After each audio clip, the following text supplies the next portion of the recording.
Tonight, we confront the choices of those in power and the consequences for those they lead. Over the weekend, tragedy once again struck the river Namnai in Gasol, that's in Taraba State, where a wooden boat capsized, killing at least 3 people, including a pregnant woman. But this wasn't just another rainy season accident. This was a predictable and preventable disaster. In August 2024, the bridge collapsed, cutting off communities and forcing residents to ferry themselves and even their vehicles across the river on risky makeshift boats, as you can see on screen. Well, despite multiple government assurances and even contract awards, the bridge remains untouched, no doubt, and we're now faced with what seemed to be a major disaster. Had action been taken swiftly, these lives perhaps would not have been lost. I'm joined now by Ayodele Samuel, who's a journalist with Rock FM Jalingo, who's been tracking this issue on the ground. Oloye, thank you for joining us on the program. Let us walk us back to when this bridge collapsed in 2024 or so, and what happened afterwards. Was a makeshift bridge constructed? Just walk us through what has happened when it collapsed until now. Okay, good evening, Nifemi. Thank you for having me this evening. Namnai Bridge, located in Gasol local government area of Taraba State, last year, August, collapsed. It was in the news. And after then,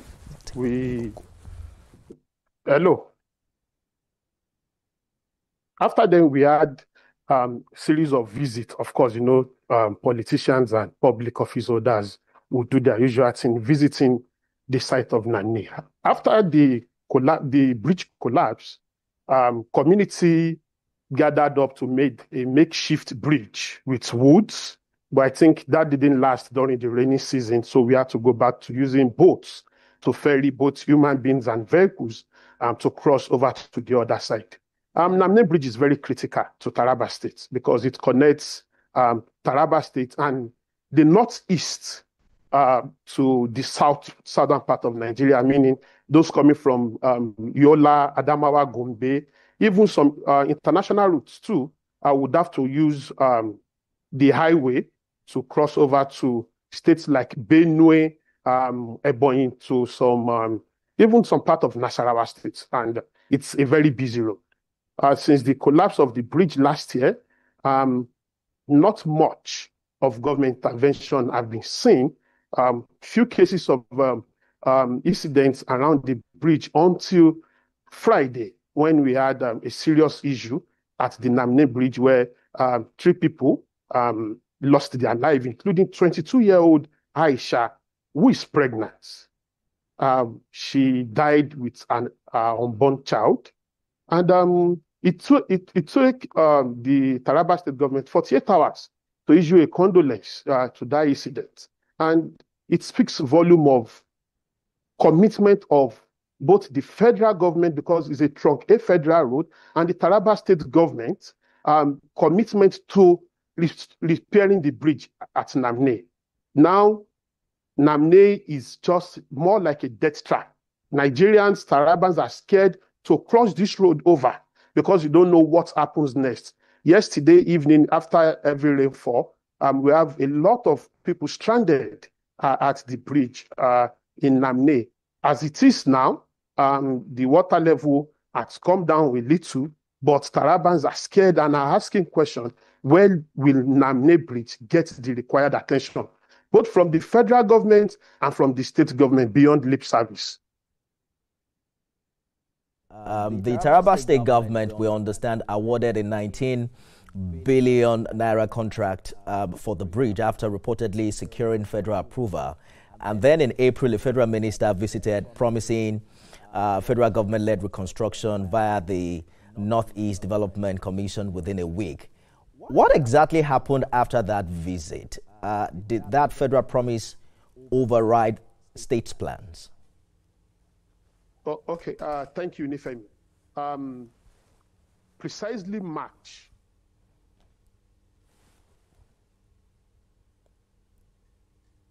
Go ahead, Oloye, I can hear you. The Taraba State government awarded the country Namnai Bridge. Okay. to rebuild and expand the Namnai Bridge. The contract was awarded to Krembong Construction Company. My reporters were on site.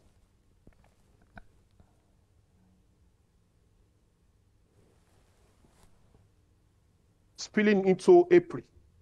The minister, a federal minister from Taraba State, Minister Development, Honorable Uba Megari, visited the site and announced that the federal government is taking over the project, and in a week's time, the federal government would mobilize contractors to come and commence the repair of the bridge.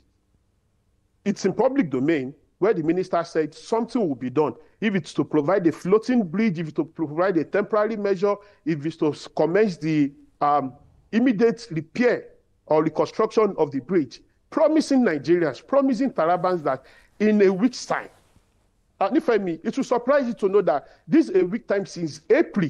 We've not yet gotten to that week. And you ask questions. A public office holder coming to tell us a week's time. That singular action override the state contracts given to Krembong, and Krembong was forced to leave the site for the federal government to construct the bridge. As it is today, nothing is happening at the Namnai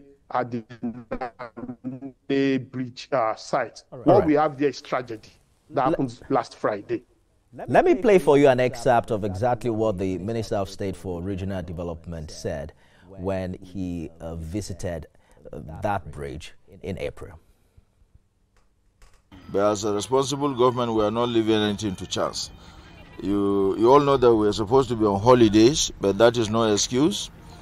We took a break from the holiday to personally assess the state of damage, level of damage, to see how best we can remediate the situation as fast as possible. That is why we're here. Well, as fast as possible, he indeed mentioned that something will be done in a week. But we now know that no side has mobilized the site months after both federal and state governments claim to be in charge.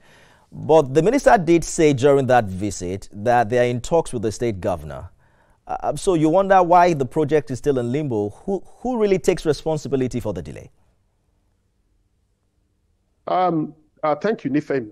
Tarabans are not interested in who takes responsibility. Tarabans are interested in not dying because they want to cross a bridge. Tarabans are interested in having a bridge. Government, both the state government, both the federal government, both the local government, whatsoever. Because as it is now, it's a blame game between the federal government and the state government with a lot of insinuation. What we have today is the state government looking handicapped in the area, in the case of Namnai, and the federal government also not living up to the responsibility of the promise the federal minister made at the Namnai Bridge site 4 months ago. What we have today now is a situation whereby the families of the victims are not even interested in who should do this bridge. What they are just interested in, the bridge. The questions Tarabas are asking is, we need the bridge, either from the state government or from the federal government. I hear you clearly, and I understand your point, the fact that people are still dying, including just this weekend, trying to cross a river that should have had a functioning bridge. And I also get the point that this speaks a lot about governance, priorities, and intergovernmental coordination in the country. But we've also seen in time past how state government, in one way or the other, get themselves involved, even if the road is federal, considering the urgency of rehabilitation, which the state government actually did with a contract you mentioned earlier. In fact, the commissioner claimed at the time that they had gotten permission from the federal government to fix the road. So it points a lot to the Taraba state government as to why that wasn't followed up with and why that bridge is still in the state it is currently. If I may, I think we should also be worried about the communication between the Taraba state governor and the minister. If the minister in 7. Is going out to the governor and said, please, can you go ahead with your plan? Because this thing borders more for the people. Okay, we are not having our way as at the 1 week's time we promise. Please, can you go with your plan? Is there that communication?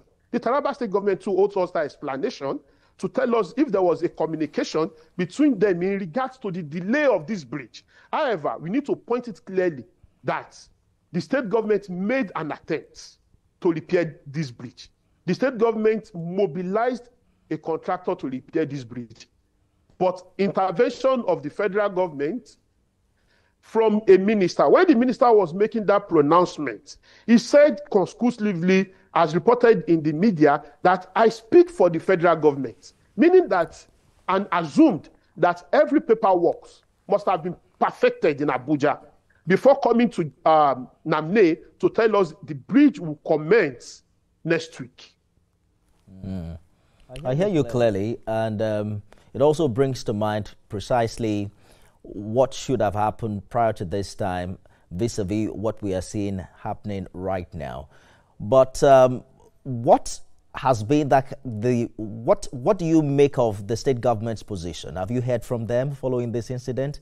You mentioned that a condolence message was sent 48 hours after 3 people died. Okay, the state government has issued a condolence message and blaming blaming human errors and all of the likes in their condolences, which to some of us came very late. Having the condolence almost over 48 hours after the incident speaks a lot of volume. However, there's another point we need to drag to this. Namnai Bridge is just one of the challenges of roads in Taraba State. The Jalingo-Numan Road is a death trap. All entry points to Taraba State by roads are death trap. If you are traveling from to Taraba State through Wukari, where the state shares border with Benue State, you'll be traveling through Kastina, Lazaki, Biam, Jota into Wukari. That road is a death trap. It's not motorable. In fact,